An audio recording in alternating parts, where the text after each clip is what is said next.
મોરબીમાં રહેતા 14 વર્ષીય નિખિલ પરેશ ધામેચા નામના બાળકનું સ્કૂલેથી અજાણ્યા વ્યક્તિએ અપહરણ કર્યું હતું તેમજ અપહરણના 3 દિવસ બાદ માસૂમ બાળકનો મૃતદેહ રામઘાટ નજીક બાચકામાંથી મળી આવ્યો હતો અને વર્ષ 2020માં ગુજરાત હાઈકોર્ટમાં અરજી કરી હતી જે અરજીની સુનાવણી થતાં તપાસ સીબીઆઈને સોંપવા ગુજરાત હાઈકોર્ટ દ્વારા હુકમ કરાયો હતો। મારા બાબા નિખિલની હત્યા 15/12 સ્કૂલેથી એને અપહરણ કરી લઈ ગયા અને ત્યાર પછી 2-3 દિવસ સુધી આ લોકો અમે ફરિયાદ કરી એડી અને 2-3 દિવસ થયા તપાસમાં લાશ મળી એટલે પછી આગળ જતાં એમને તપાસ કરતાં 5 વર્ષ નીકળી ગયા।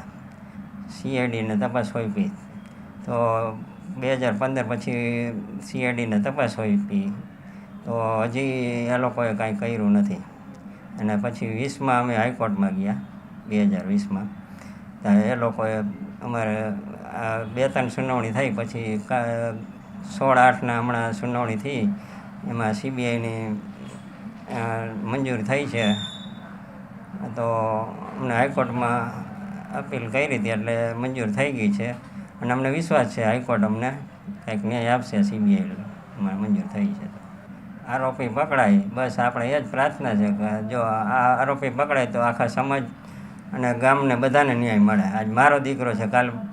ગામનો કોઈ પણનો દીકરો છે એ જવાની આ વસ્તુ ખોટી છે અને આ એક દૂષણ છે એ દૂષણ આપણે કાઢવું જોઈએ સમાજમાં।